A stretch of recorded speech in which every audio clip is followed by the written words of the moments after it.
Good morning, good evening, good afternoon, whenever you're seeing this. I'm Yoga Trucker Pose, aka DarkYogi, aka Dragonfly, and today we're going to discuss grief.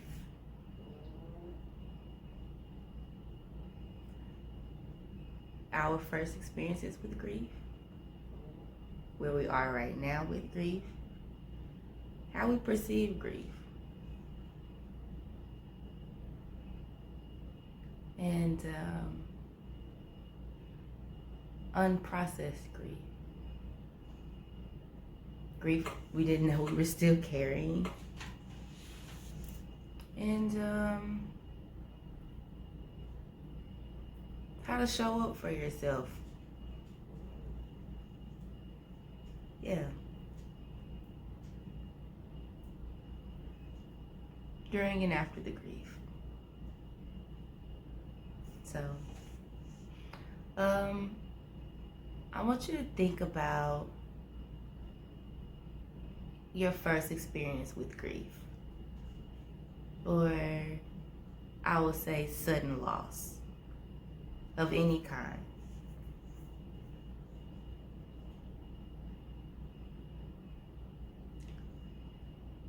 I had a dog. I can't just say I had a dog, the family had a dog.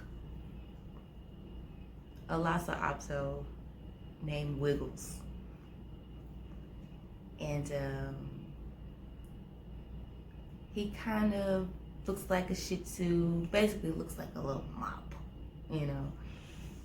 And Wiggles passed away. I remember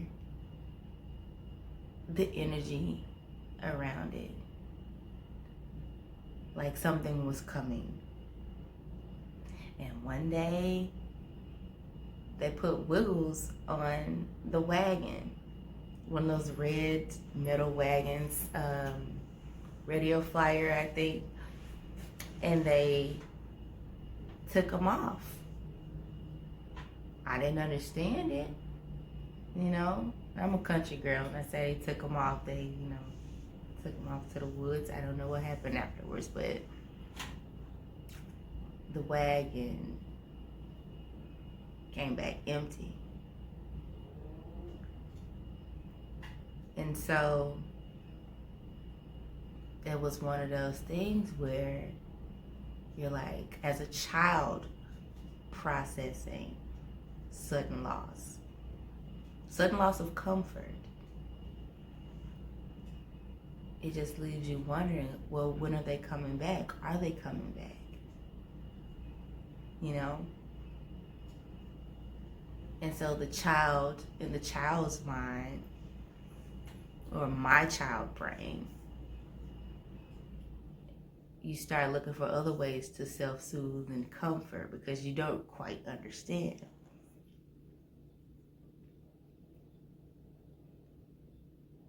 And then I experienced a loss or another sudden ending when my great-great-grandmother passed away.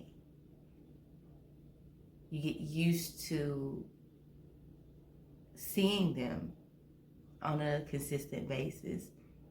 You're used to seeing their physical body on a consistent basis. And then suddenly, it's no more.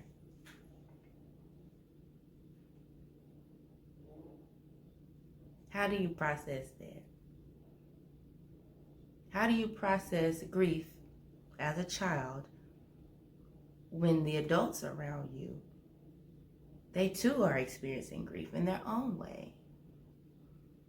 So how do you, as the adult, experience grief, process grief, and you still have to parent? You still have to provide. You still have to appear strong. And even that within itself, appearing strong, as if not to feel, as if you're not experiencing a traumatic event as well.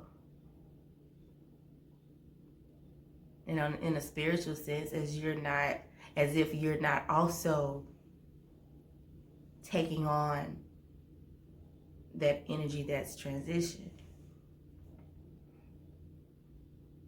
And there are many stages of grief. There's, disbelief, anger, bargaining. Well, I'll be good. Just bring Wiggles back. But she was just right there. Grandma, she was just fine. And then suddenly, you're faced with your own mortality. Well, am I next? Is my other grandma next? Is my other grandpa next? It's anxiety. What's going to happen next? And on a collective level right now, the collective grief of suddenly realizing that this entire system may or may not be benefiting the whole as much as we may have thought it was or wanted it to be.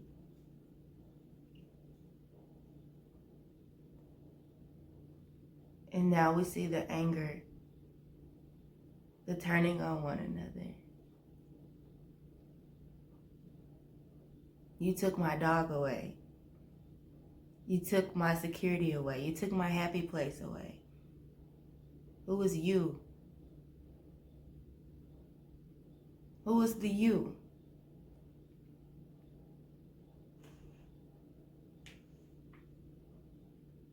But we turn it onto each other. The passive aggressiveness, the outright aggressiveness, anger, the snide comments. Then you even have those of us who experience survivor's guilt. Well, why hasn't it been me? Why haven't I experienced this? I still have my job and all these people are losing theirs, or they're just sitting around collecting unemployment and I still gotta work this job. What about me? Where's my comfort? Where's my break?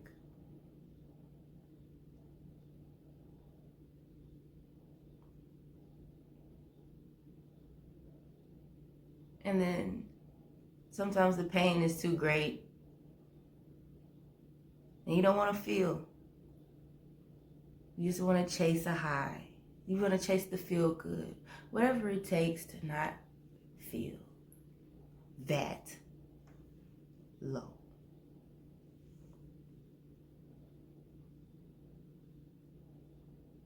I get it and I understand it.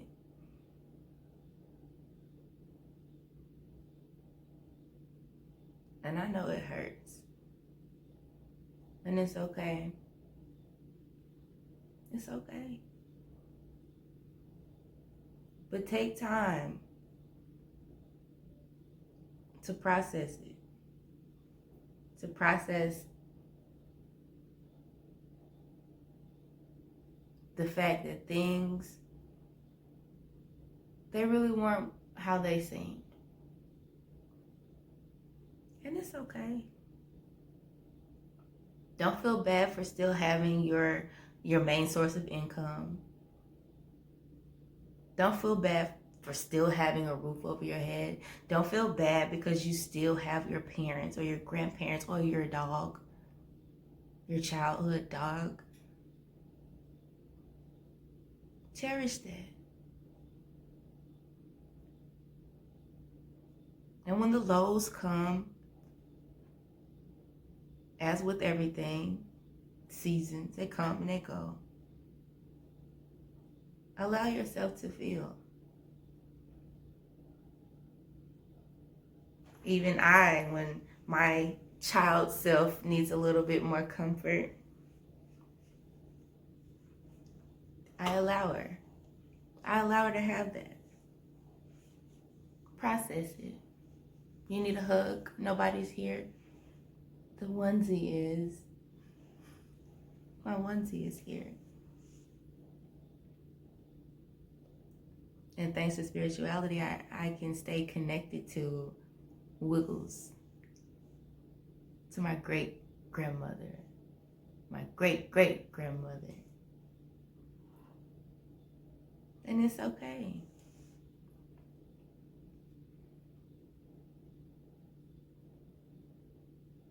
The attachment to the perception of loss. Perceived loss.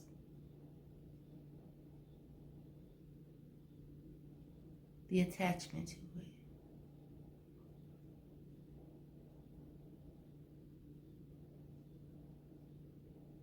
And even people who pass away from the internet that we connected with on some level, intellectually, the heart space.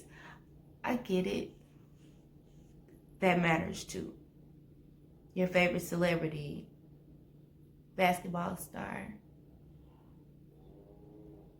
singer, producer, beat maker,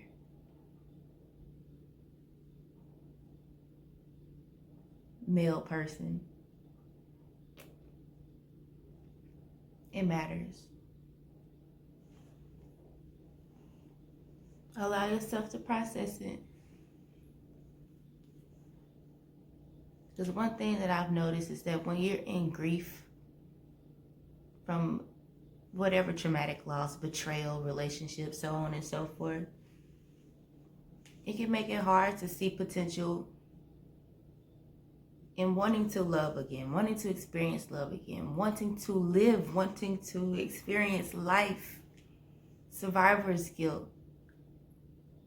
I've even witnessed people who've had their pages removed from these internet streets, and their survivors, the survivors whose pages who are still up, lash out like, rah! F the system. This is bullshit. I understand the anger, but you still have yours, and it's okay. You don't have to rage. You don't have to take on their grief, and you don't have to join in with the collective trauma. You don't have to do that.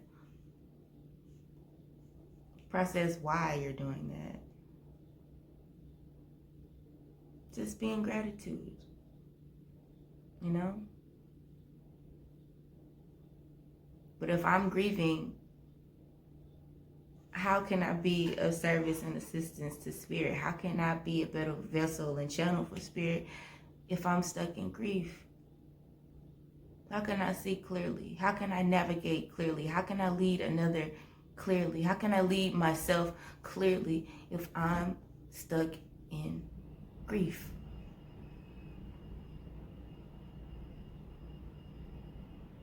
How can I lead effectively if I'm not even processing my own grief?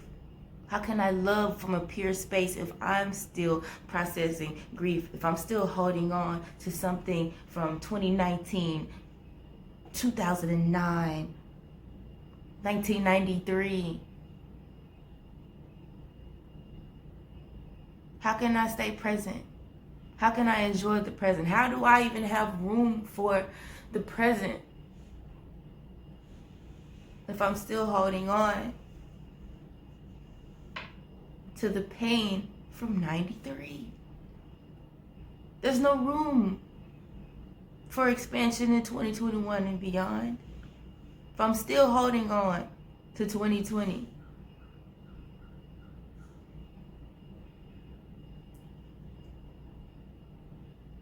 How can I fly with that weight? How can I soar? How can you?